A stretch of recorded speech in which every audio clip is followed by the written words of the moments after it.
Hello everyone and welcome back to my kitchen. Today I'm going to prepare a very simple and delicious dish, rajas con queso and crema, which is prepared with roasted poblano peppers and onion.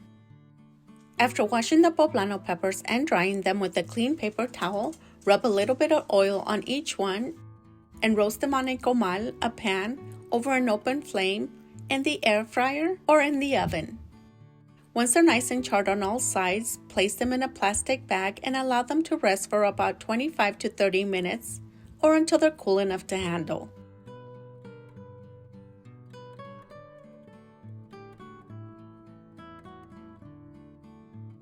Remove them from the bag and use the same bag to discard of the peelings, the seeds, and the stems of the pepper.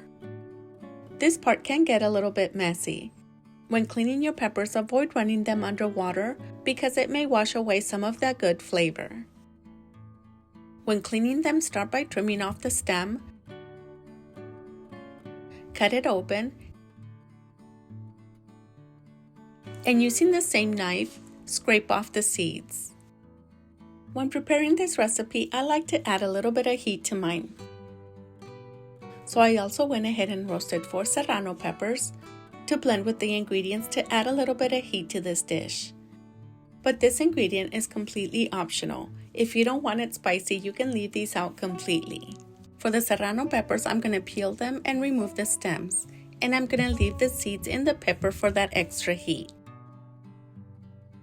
Now we're going to slice the poblano peppers into strips. You can make them as thin or as wide as you like. I start by cutting them into long strips like these, and then I cut them in half.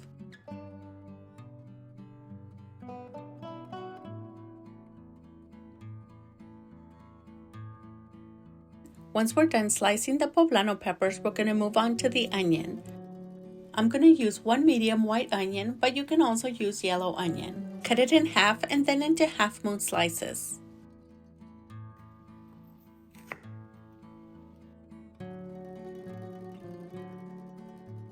To blend the ingredients, add half a cup of chicken broth to the blender, the 2 garlic cloves, 4 ounces of cream cheese, the serrano peppers, and 1 cup of Mexican sour cream. For the Mexican sour cream, you can use any brand that you prefer. When preparing hot dishes like this, I like to use Lala's Mexican sour cream because it's a lot creamier and a lot tastier than other brands. Blend all these ingredients and set them aside until they're ready to use.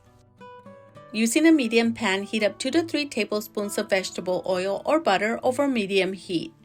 Add in the onions and cook for about 3 to 4 minutes or until the onions are nice and fragrant and translucent.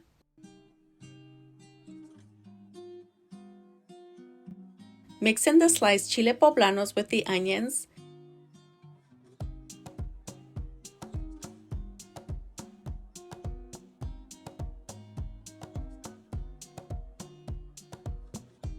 For seasonings, I'm going to season with a little bit of black pepper and all-season spice.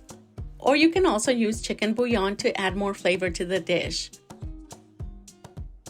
Mix in the seasonings, and lastly, I'm going to add 1 tablespoon of New Mexico chili powder.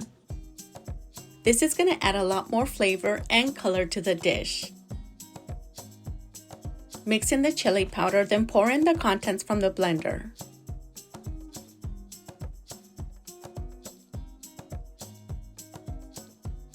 The chili powder really did add more color and flavor to the dish, as you can see.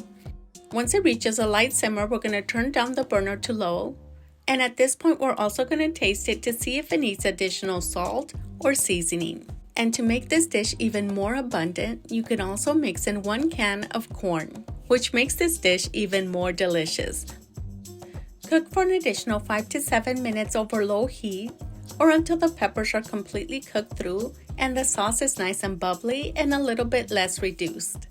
And for the last ingredient, I'm going to mix in 1 cup of Chihuahua cheese. You can also use Queso Oaxaca, Monterey Jack, or any other of your favorite melting cheese. Mix in the cheese until it's nice and melted, then top it off with the remainder of the cheese. I used a total of 3 cups of cheese. Cover and allow it to rest for about 5 to 10 minutes or until the cheese is nice and melted. And while we wait for the cheese to melt, we're going to warm up a few blue corn tortillas, to try this delicious dish.